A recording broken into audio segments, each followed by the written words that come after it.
Thanks for coming along tonight, folks, where we have both Greg Craven and Louise Clegg make welcome returns to the Sydney Institute on the topic of the voice to Parliament, past and present. And we'll lead off with Greg Craven, followed by Louise Clegg, then we come to questions and discussion. And I'll introduce them both briefly. Greg Craven, because they're both well known, a lawyer, an academic and a former Vice-Chancellor of the Australian Catholic University, and Louise Clegg, a Sydney barrister. Greg and then Louise, thank you. Thank you. I'm here to talk about the background and the historical logic of the voice, and I will. I just wanted to say something briefly, though, where we are at the moment, and that's in a very, very unprofitable place. And that's largely due neither to the opponents nor the supporters of the voice, but the Prime Minister... Oh, I'm sorry, that's right. He's just trying to put me on. I think that's largely due to the Prime Minister and the government's approach, where we've now got a draft without a model. So we have no idea what that means. We don't know how the draft was being produced. We don't know who wrote it. We don't know who's advised upon it. It's really in a black box.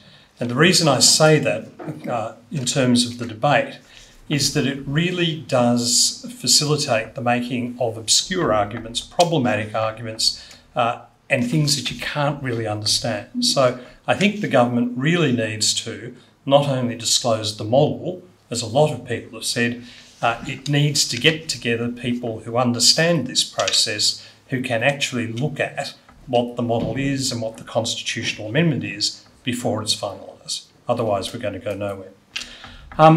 So I am in fact instructed to talk about the genesis, background and logic of the Indigenous voice, which I will do briefly. And I think it's important. And I think it's important partly because it's not terribly well known, and partly because it's likely to affect attitudes towards the proposal of a voice, particularly attitudes of those who would describe themselves of a conservative bent of mind, which is what I would describe myself as. And I guess the summary of it is this, that whether you regard the voice as conservative or not, and I do, and I don't think Louise does, it's certainly conservative in its imagination, in its development, and in its logic. So it was developed as a conservative proposition, and I'd say that its logic is conservative. And I would say, you've got all these arguments about whether you should have this in the Constitution or that in the Constitution. Those arguments tend not to work terribly well, because they make all sorts of assumptions. They make assumptions about race, they make assumptions about responsibility and so on and so forth. The real criterion of what should go in a Constitution, including Indigenous recognition, in a Constitution like ours, which is absolutely a nuts and bolts mechanical Constitution, there's nothing exciting about the Australian Constitution, as generations of school children will testify. The way the Founding Fathers decided was simply, well, what is appropriate to be part of a Constitution? And essentially, that meant how important is a subject. And if a subject about the state was important enough, it went in. And if it wasn't important enough, it didn't.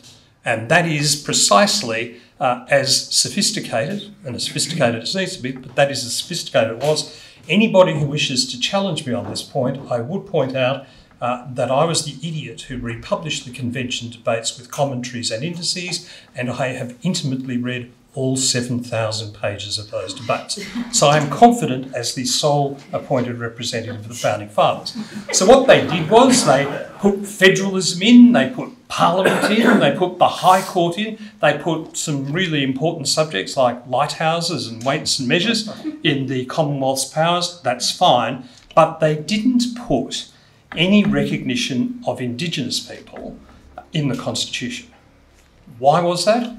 Because the Founding Fathers didn't believe it was important. Why did they not believe it was important? Well, sadly, they believed that Aboriginal people, Indigenous people as a race would die out. Now, it's sometimes suggested they were happy about that. Actually, most of them weren't, but they did think it would happen. And therefore, it wasn't an important subject to put in. So the question I would pose in relation to whether you should have some Indigenous recognition in the Constitution is the same question as the Founding Fathers would have put and answered themselves. Is Indigenous recognition of some sort, forget what sort, a subject of real importance in the current Australian polity and therefore something that you would not leave out, worthy of inclusion? And I think it's very hard to deny, whether you're in favour of recognition or not, that the subject is not such an important subject of debate that logically, if you are the Founding Fathers today, you would put it in. It's sufficiently central. And as I say, it's at least as central as weights and measures, lighthouses and navigation and buoys. Now, I'm all in favour of lighthouses and buoys, but I reckon probably Indigenous recognition beats them. So I think it's worthy of inclusion. Now, the logic of it, I think, is twofold. One is it's symbolic, and, people will say, oh, it's only just symbolic. So is a republic. So is a monarchy. At the end of the day, whether you're Republicans and monarchists, let's come clean with each other. It's mainly about symbols, but symbols are important. The flag is important, the cross on a church is important, so that's of value. But that's really not enough. I remember Frank Brennan and I talking about this. At the end of the day, unless you think this is of some use in relation to solution of practical problems, whether they're domestic violence or community strength or schooling, then you probably can't justify this. Now, anybody who thinks that the Indigenous voice is going to solve domestic violence, is going to solve community strength, is going to solve school attendance, if you really believe that, I've got a bridge just over there that I want to sell you for an absolute knockdown price. The question is not whether it will solve these problems, but whether it is calculated to assist. In the same way that a pipe is calculated to convey water. And my own view would be that it would be simply by focusing attention, by maximising discussion around those problems. I have a whole lot of ideas about what you would put in the legislation if the Albanese government ever allows us to see it, that would promote that sort of thing. Now, it's also important, as a matter of history, to understand exactly what the call for the voice has replaced. Before we had the concept of the voice, the official line from the left was we wanted a general constitutional guarantee of equality. In other words, the one-line Bill of Rights. You know that's a good slogan because I invented it. The one-line Bill of Rights where the High Court could use a compendious concept like equality to make the Constitution mean whatever it wanted and to judicially enforce it. And whether you like the voice or not, it is one of the huge achievements of the voice and those who sponsored it that the entire debate around Indigenous recognition has turned from that disastrous general guarantee to a vastly more modest concept of the voice. This is no mean achievement and not to be put down either substantively or as having diverted a debate. And it's worth thinking about that because debates have a nasty habit of coming back. And that defeat of the one-line Bill of Rights was achieved by conservatives, constitutional conservatives, in an imagination of a conservative constitution. And again, I know that because I was in the room, it was my office at ACU, when we worked on that with people like Noel Pearson, with the express object of attaining not a radical position, but a conservative position. And the idea, logically, always has been that the call for Indigenous recognition should be diverted or channelled or centred on a conservative concept that would work with the Constitution rather than against it. Guarantee of equality does not work with the thread or the flow of the Australian Constitution. It would have a good place in the American Bill of Rights, and the last thing we need is the American Bill of Rights or indeed the American Constitution. The idea of a voice, of something as big and as tiny as a voice, is that it would work with the Constitution as a conversation. It is a voice, not a stipulation. It is a conversation, not a direction. It, in a sense, fits absolutely with the concept of parliaments, not as a third house, but as a parlement, something that speaks. Now, that voice as a constitutional concept, as I say, emerged from conservatives in conservative discussion. It was picked up at Uluru as a means of delivering a particular philosophical end, but it predated Uluru. And as I say, a conservative idea replaced a radical idea. And I think that's a huge achievement in constitutional discourse. Now, it's very important at this stage of the debate, as I say, well, we have a model, we have a constitutional draft without a model. We have a shell without a nut. To accept that people of goodwill can disagree about the form of the voice. They can disagree about the drafting, particularly when the drafting's all we've got. They can properly and should disagree, should argue and debate what the draft should be. And at the moment, we've got a draft laid down in concrete, and that should not be the case yet, and they can talk about the model. But there are some arguments that don't make a lot of sense. One is, for example, that you can't have race in a constitution when we already have had at Federation at least 2 and possibly 3 provisions about race, 2 of them about Indigenous people. I always say the third, the preamble. Now, sadly, I can recite the preamble by heart. Whereas the people, blah, blah, blah, blah, blah, have agreed to unite in one indissoluble Commonwealth under the crown of Great Britain and Ireland. As an Irish Australian, I'm quite fond of the fact that Ireland's there. And as various bits of Great British blood, I'm fond too, but it's pretty silly to say race isn't in the Constitution when the first words say it. And then I think there are some pretty silly arguments about, oh, you can't have something that gives people extra rights. The voice gives no one any rights. There is no individual right that does. It is a means of expression. If you really want to get worked up about extra rights, I always say you should attack the people who always should be attacked in this country, the Tasmanians. Tasmania has an equal number of senators to the great state of New South Wales. Tasmanians have a substantive right to more senators. So if we're really going to work up against rights, let's go for the Taswegians. Now, my honest view is there's not going to be a lot of action comparatively in the Constitution. Worth arguing about the words, worth arguing about the draft. It is quite possible to say, as I suspect Louise said, I don't like that, it's too wide here, it's too wide there, I can come up with a better expression. But the truth is, most of the argument is going to be around the legislation.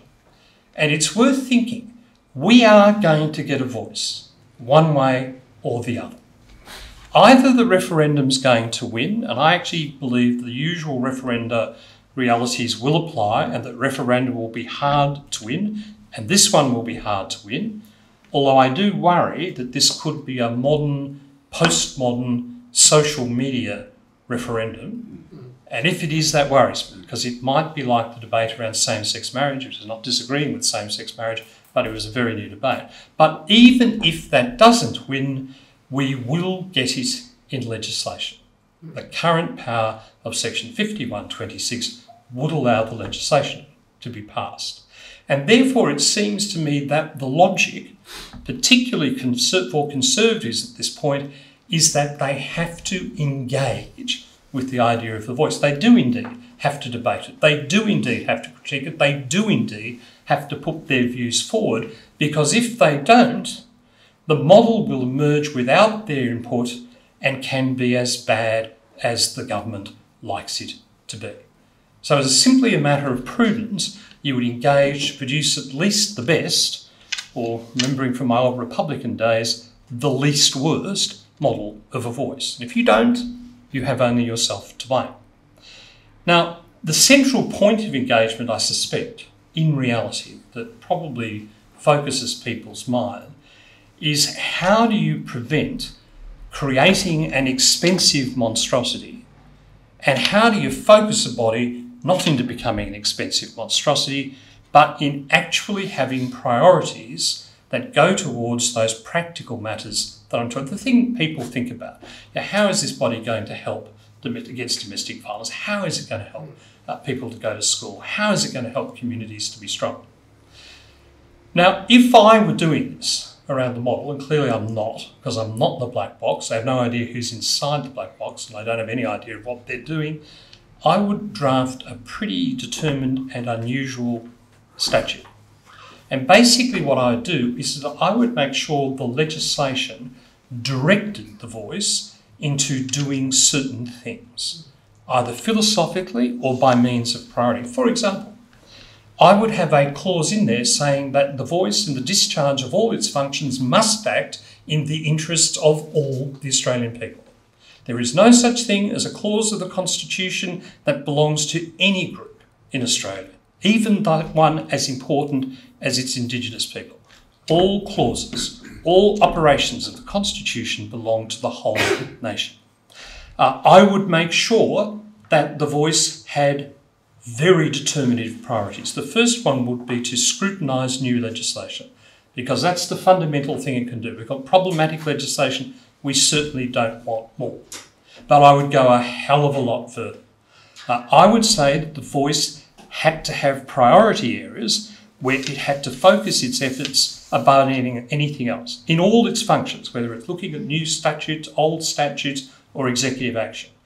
I would put priority on the voice in exactly the areas that I'm talking about. You must first have regard to, for example, domestic violence, for example, education, for example, community strength, for example, mental health. We don't care what you think about the International Covenant of Civil and Political Rights.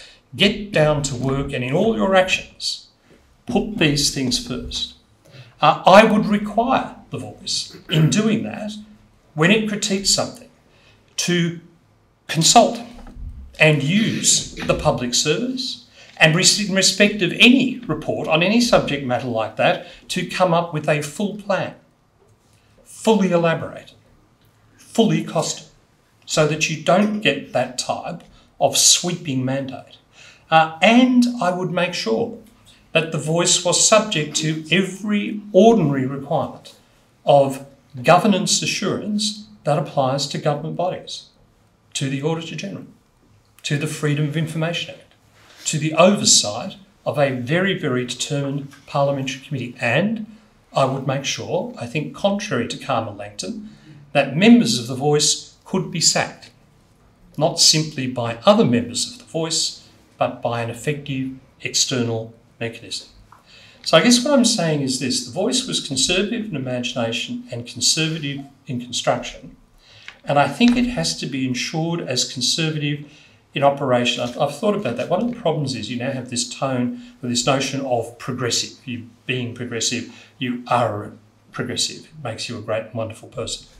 I wondered what the alternative thing for a conservative is, because conservative doesn't sound very sexy. You know, it sounds like an 80-year-old man on Balmoral Beach, which I very shortly will be. I think conservatives are responsibles and constructives, that they accept responsibility for what they do, and what they do is constructive rather than negative. So what I want, and I'm eventually allowed to know it is a voice that's conservative in being responsible and constructive. Thank you, Craven Louise Clegg.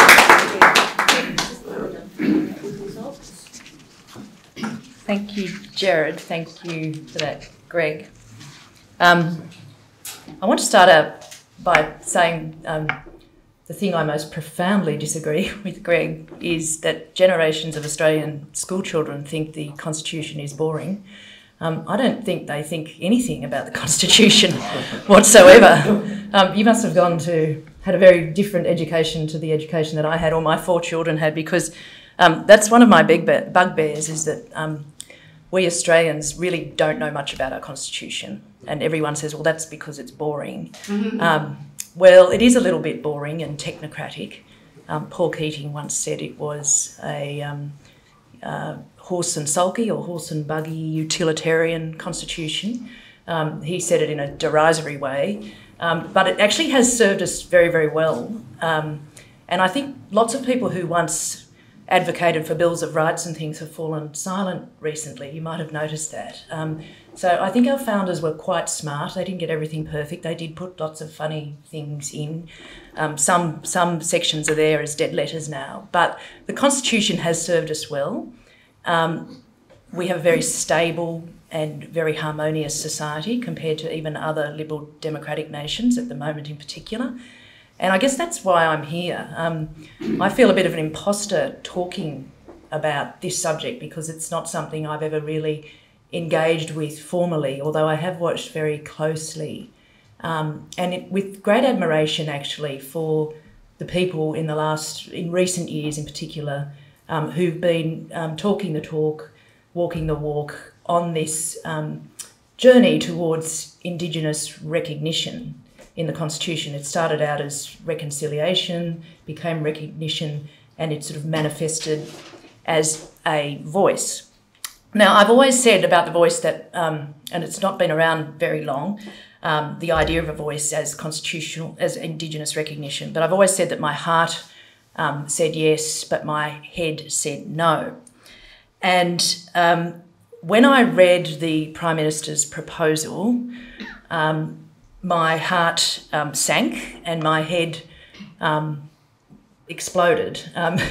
I really didn't like it. And when I say it's the Prime Minister's proposal, I don't intend to criticise him or anyone who drafted it. I understand enough about the genesis of this thing to know exactly how why every single word or sentence is there. But I was expecting something a bit smaller, something a little less that was consistent with our technocratic horse and buggy constitution. So I'm here tonight really to talk about the technicalities, I suppose, of the proposals. I'll try to keep it not too boring, but I'm not proposing to talk about the politics of the voice so much. The referendum will be fought on politics, really, on slogans, and in a new populist, polarised world, I do worry about that. We've already started to see slogans and sort of ideas emerge on both sides that probably don't serve us that well in understanding it. But I do think another reason I decided to speak up about my response to this particular proposal is that I think it's important for proponents and supporters of the voice to hear some reasoned and thoughtful views about this matter as to, one, why someone's head would just say no instinctively towards a new representative body in the Constitution, and also why the proposal that's been put up is not the optimal one. And because it's not optimal, I think it's less likely to succeed. That's my view. That's the lens through which I see the world. But that's another reason why I'm here, because I would rather see a referendum succeed on something that was more appropriate than the one that has been put forward. So, as Greg said, the idea of constitutional recognition Indigenous recognition manifesting as a voice to Parliament is fairly new. It really only came to public light after the Uluru Statement from the Heart, which was where 200 Indigenous Australians came together, having had dialogues and deciding what they wanted out of constitutional recognition. And if you haven't read it, I suggest you do. It's actually a very beautiful piece of writing. And it resulted in not demands, but pleas, a plaintive cry really for voice, treaty and truth. And of course, this referendum will be about the voice. So it is all very new. And it was a point made by Amanda Vanstone in her qualifying statement to the Referendum Council, upon which she sat during 2007. And if I were to use one word to describe Amanda's qualifying statement, it wasn't a dissenting statement, it was a qualifying statement, it would be, whoa, whoa, hold on here. These are my words, not hers, but she basically said, look, this is really new. We're starting from scratch. This is not what we've previously talked about in relation to Indigenous recognition in the Constitution. So why does my head say sort of no instinctively at the first point? Well, 3 points, they're all related. The first, that these are creating new substantive rather than merely symbolic rights. I mean, Greg is right to say it doesn't create a personal right. It is the right of a body, a representative body, to make representations in the Constitution. It's not personal, it's not justiciable, but it's still something that's, I won't say radical, but it's untested, it's not known elsewhere, and it's been, I think I would say it is quite seriously experimental. We don't really know in Westminster constitutions how this would end up. We don't know how it plays out. And so that's a first thought that I have.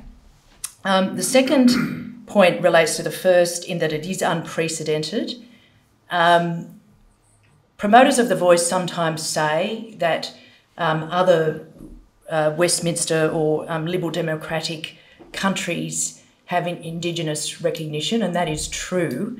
But I would describe the recognition there as fairly light touch recognition. Now, that doesn't mean that we need light touch recognition, but when they employ those other recognition in other constitutions, it's not as substantial as what is proposed here.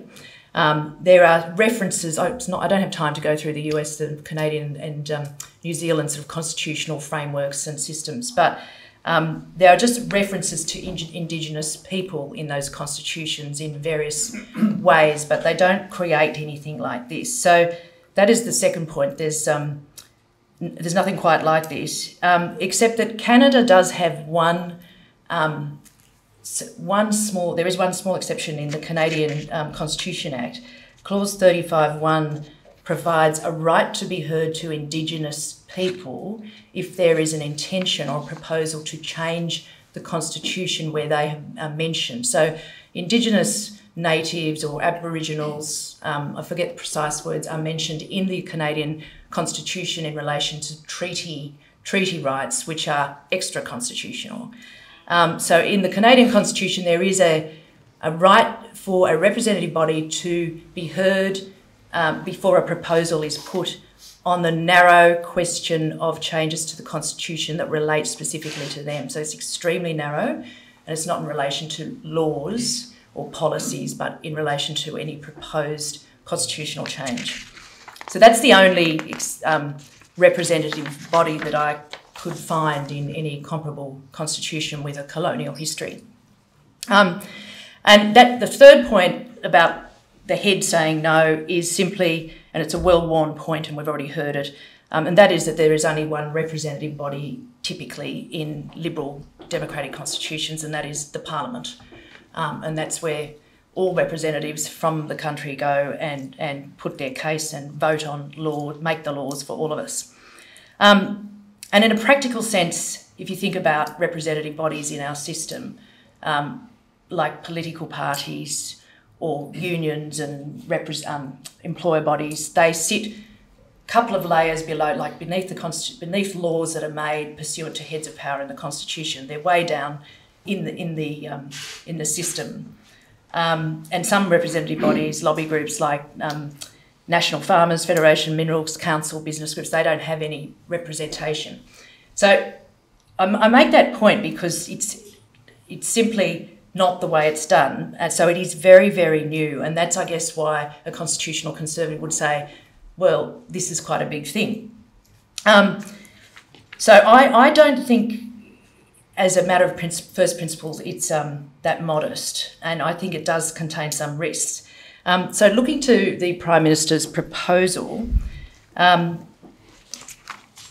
I looked at it, one of the first questions I asked myself, well, where does this fit in the Constitution?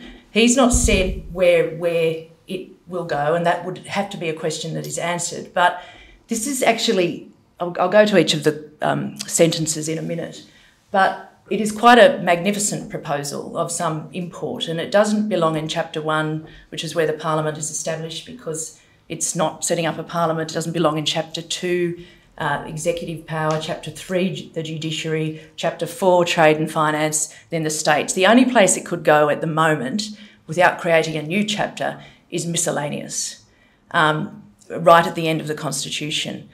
I don't think that really belongs in miscellaneous. It doesn't have that tone. So that's an important question to ask. And because in constitutional jurisprudence, there's a lot of focus paid on the text and structure of the Constitution. So the structure of the Constitution is important. And so I had a big question about where this fits. I don't think it really naturally fits anywhere in our current Constitution, just as a matter of text and structure. The third sentence I want to deal with first, because that's the easy bit and the bit I have no problem with.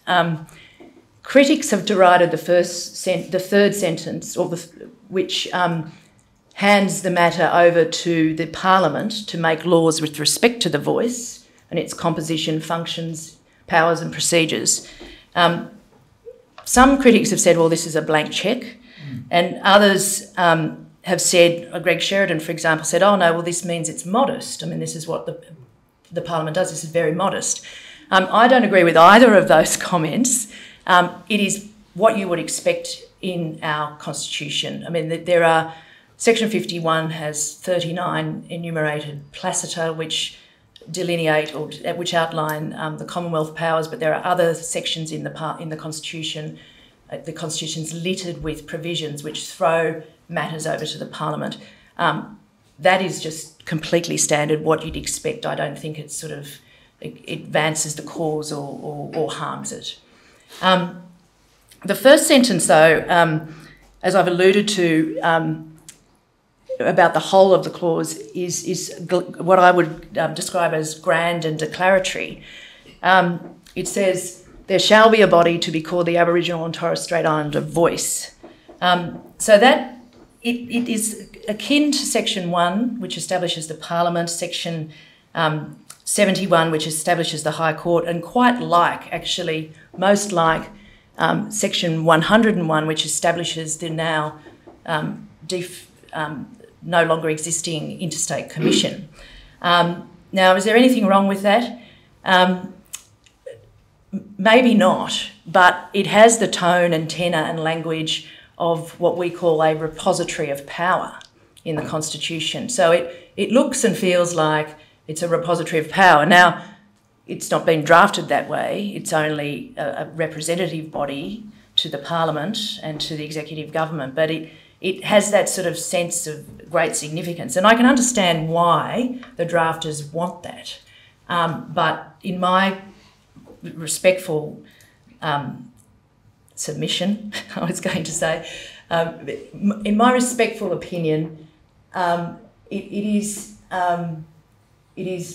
not really consistent with the tone of the Constitution, the text and structure of the Constitution.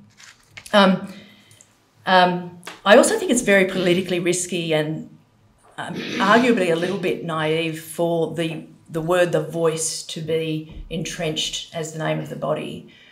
We all know that ATSIC didn't work out very well and it was abandoned and it ended up having a bad reputation. Now, the first iteration of this might work perfectly well, but the fifth iteration might not. I mean, this, we have to remember, is for all time. This is for another 100 years or 200 years. This is going in the Constitution.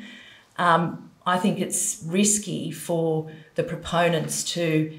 I understand the attachment to having that word in there, but I think it's politically risky to attach this sacred Uluru Statement from the Heart, which has devised the voice, in the name of a body which is subject to a parliament that might make bad decisions or may have people operating in it which don't do the right thing. I was surprised to see that that they're proposing to entrench the voice in the Constitution. The second sentence... About 2 minutes. Oh, I'm running way behind time. Can we give me an extension?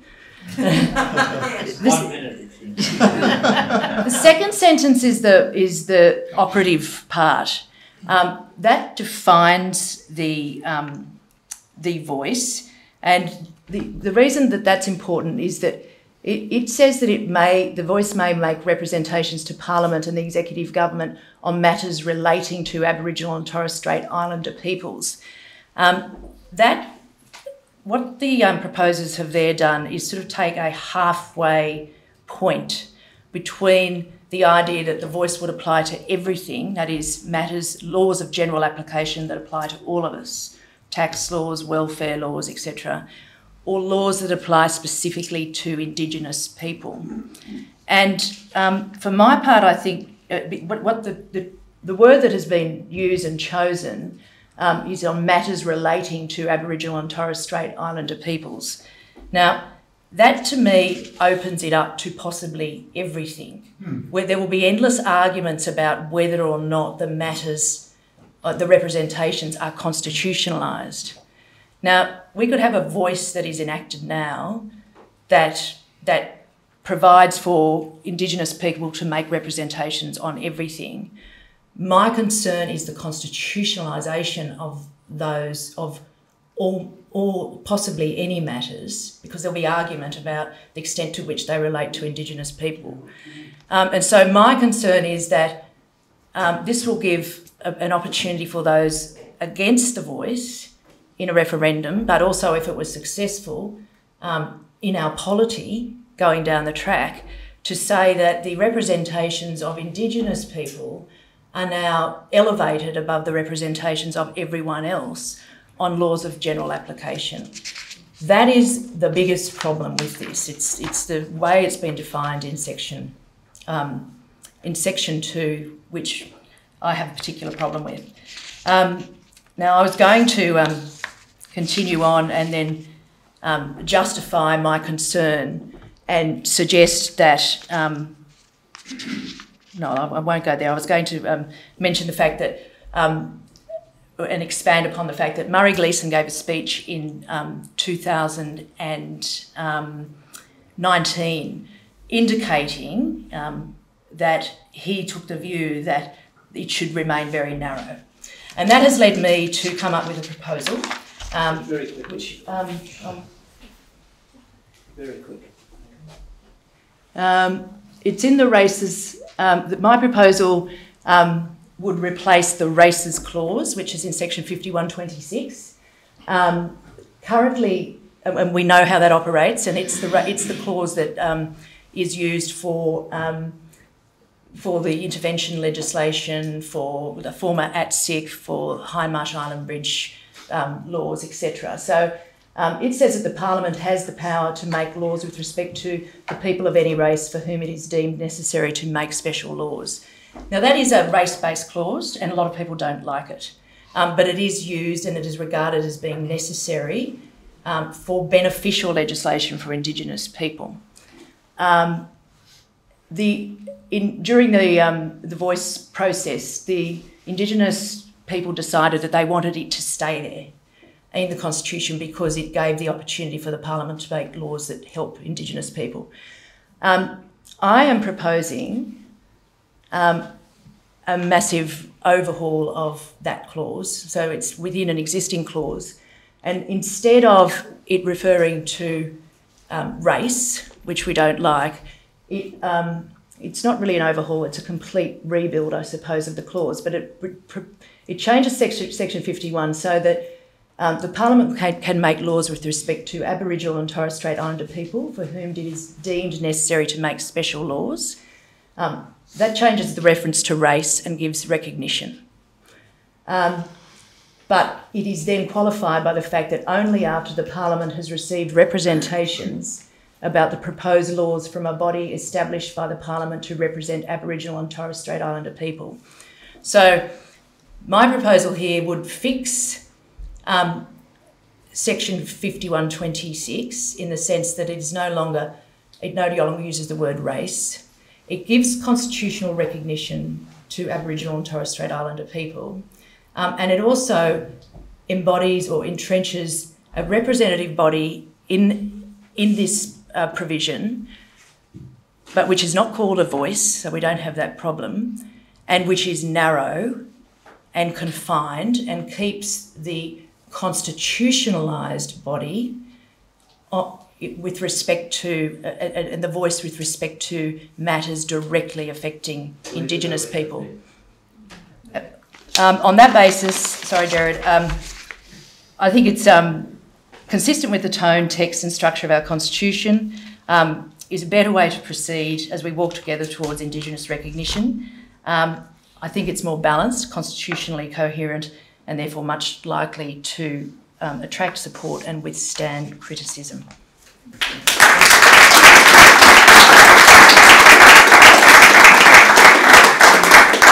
Thanks to Greg and to Louise. We have a lot of people here. We don't have much time. So if you both come back up here, I'll be operating this part of the room here, Anne will be operating the rest. A lot of people here, one question or comment only, and just give us a single. Just come back up here. I'll start with Greg.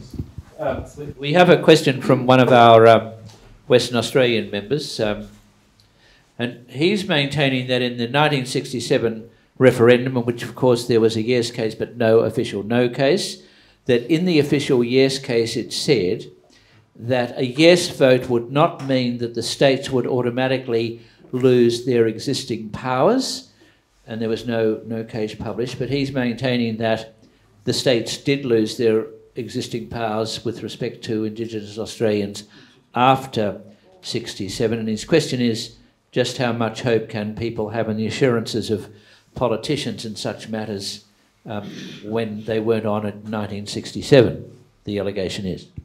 Okay, so I don't think the question or the answer given is right. In the first place, anybody here would know that the state parliaments have validly legislated with respect to the Indigenous people of those states consistently since 1967, and you can find a bundle of laws to that effect. I suspect that what's being suggested there actually relates to inconsistency, so that if a Commonwealth law is contrary to a state law, then under Section 109, if it covers the field, the state can't legislate. I think you'd simply have in the relevant legislation what's called an inconsistency clause, which would knock off that problem. In relation to the constitutional provision itself, as I would understand conventional constitutional law, that provision would be regarded as operating in the Commonwealth sphere rather than the state.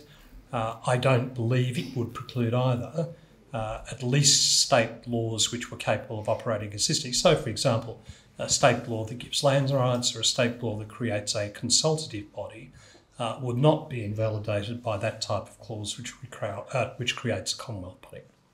Okay, so the question here, will you both come up here? Greg, you stay here. Louise there. We go to Anne, we go down the back to Andrew. Yes? I'm listening to both of you. Going back to the Commonwealth Constitution, 1901, whatever, we had an Act of Parliament first and a referendum later. Aren't we putting the cart before the horse? You both want more detail, more discussion. Aren't you really suggesting that what government should do is formulate the proposal properly, legislate it, and then ask the people for their preference? Okay, Louise? So that's a political question. We can't put the Uluru Statement from the Heart in the Constitution or the model of the voice in the Constitution. So the Parliament or the government now cannot bind what the Parliament might do in the future were a referendum successful. It simply can't do that. So all the government can do is outline what it would like to see the voice is. And the question as to whether that's a good idea or not is a political one. It would depend on how people use that or abuse that information during a referendum campaign. I mean, I can see why people would say you need to set it out now, because the slogan then is, if you don't know, vote no. It's pretty simple. And but at the same time, the minute you start giving information, there may be more material for opponents to work with. So, what we actually had at Federation was a constitution contained as a schedule to an act so that they effectively came into force at the same time. The Constitution was put to 2 referenda and containing the full 128 sections.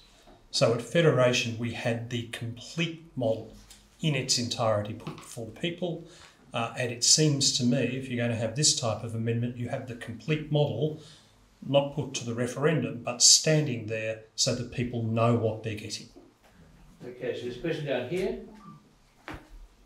Got to speak into the microphone. To Greg and Louise, why don't you apply Occam's razor to this whole exercise? Don't unnecessarily multiply entities. There are 11 parliamentarians who are Indigenous already there. Just build on that. You've already got a voice in Parliament and go from there. I don't buy that argument.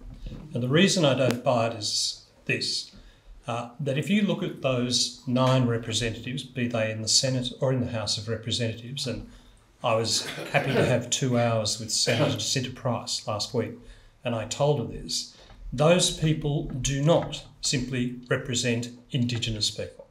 They don't. What they represent in the case of Jacinta is the Northern Territory, including Indigenous people. And in the House of Representatives, a person very directly represents their seat. So I don't see that type of general representation as replacing or supplanting the sort of specific provisions that we're talking about now. Question up the back. Just come back together, please. Yeah. Thanks to you both. Question for Greg.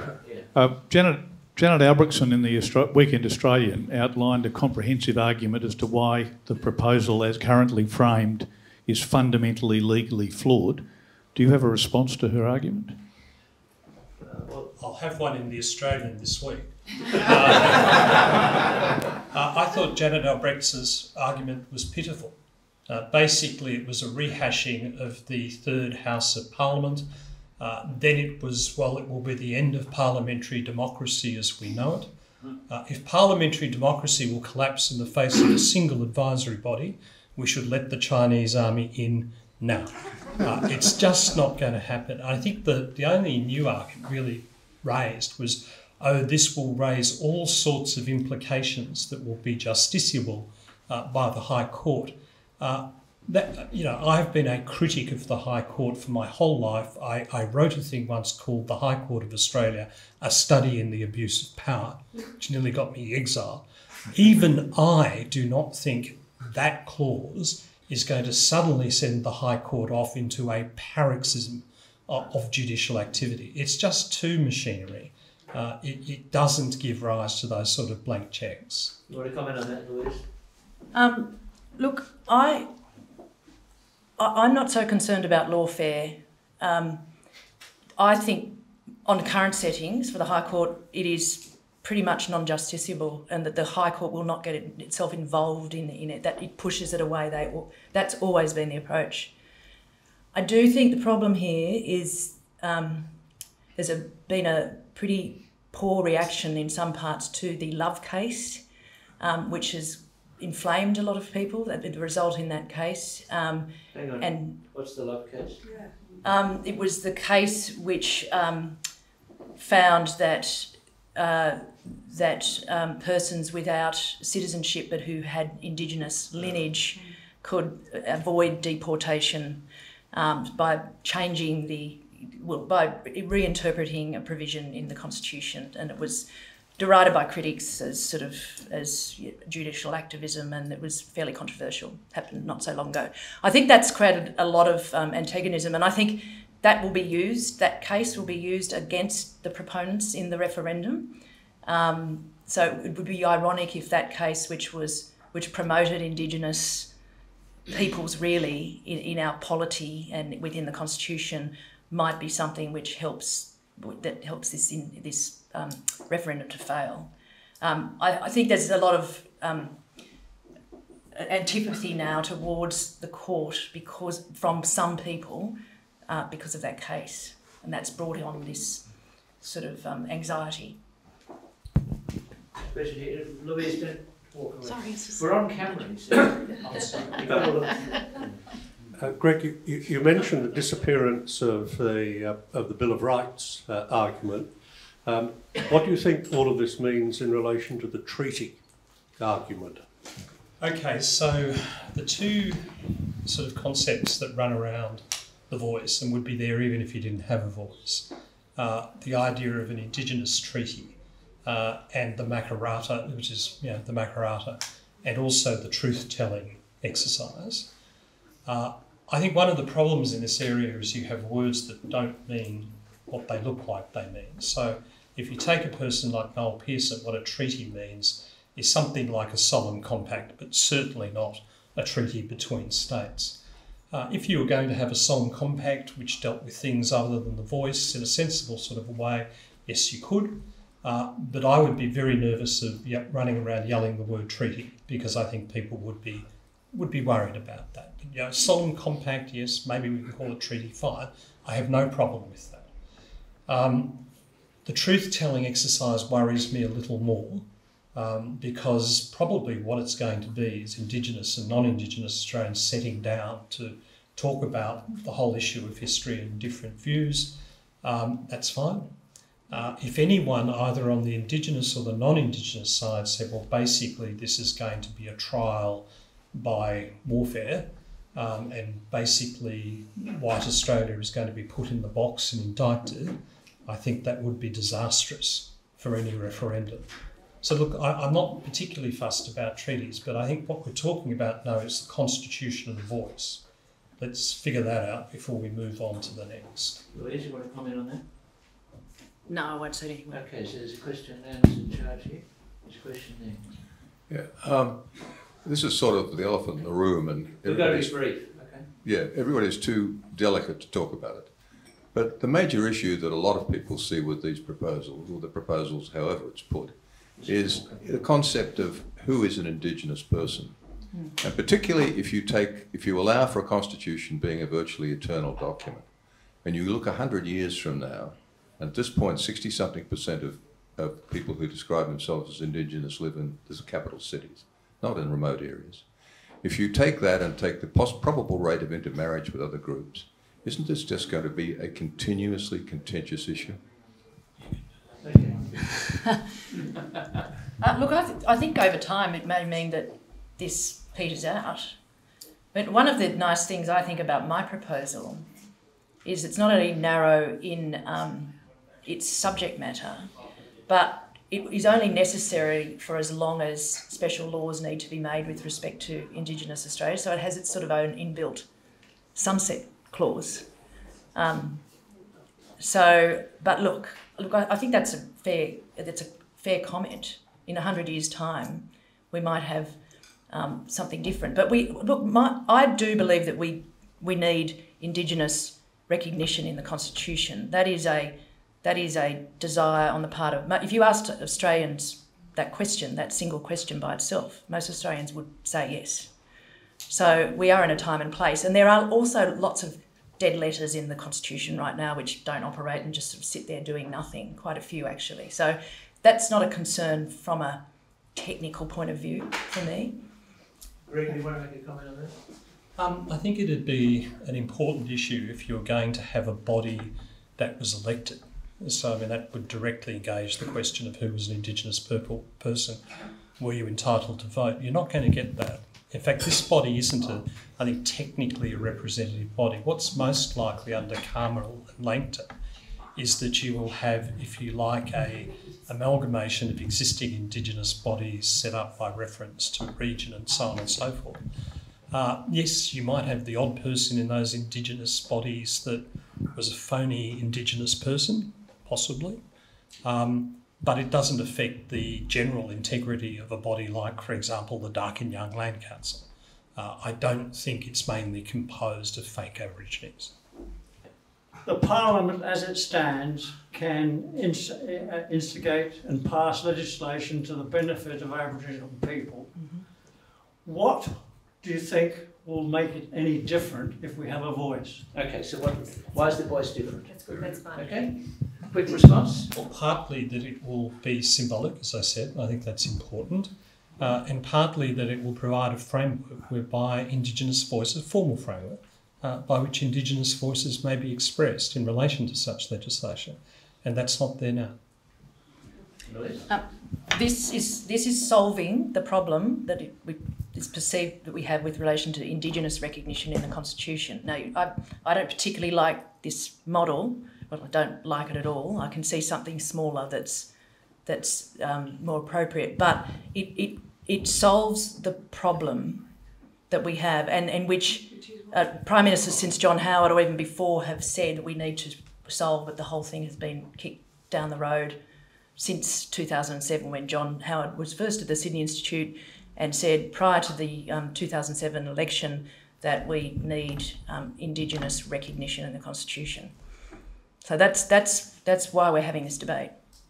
It's a question about how that occurs now. We're going to have a referendum on. You've got to be very brief. I just want to say that when we had a discussion with George Williams, it was an excellent discussion. But I put it to him that the problem with the Republic referendum was that the models confused people, that people kept discussing models. They couldn't come to an end as to what the model should be. And he said, well, we have a model.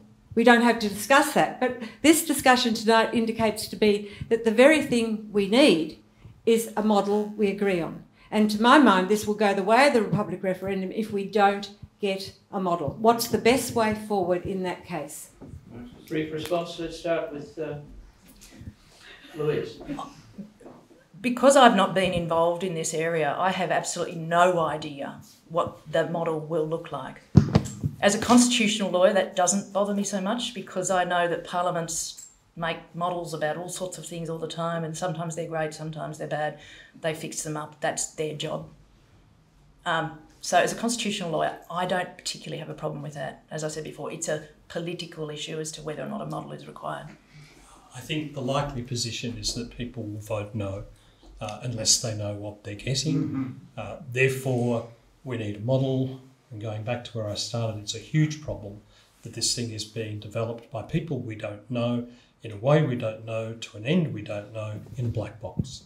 And just a final question to both of you. If it were to go down, what are the implications of that? Do you think there are many? I mean, you say it can go into legislation. Yeah. So does it matter or does it not matter? It matters, I think, symbolically. There's a big difference between legislation with a constitutional hook and just legislation. I think it would be tragic if we put anything up and it went down because of what it would probably do to the hopes of Indigenous people. For a long time, that was probably the main thing that motivated me in nervousness. I've actually come to the conclusion that it's marginally more pathetic to be too scared to put something up than it is to put something up and worry it might lose. I don't really have anything to add to that. Well, many thanks to the more questions.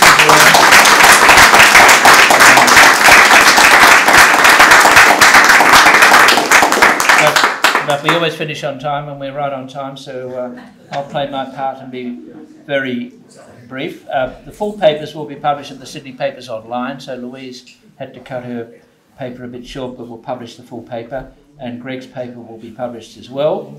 We'll be having other discussions on this matter. I've just spoken to Warren Mundine tonight, who's in the audience here, and Warren's going to come and do something with us in the not too distant future, and there'll be someone with him as well.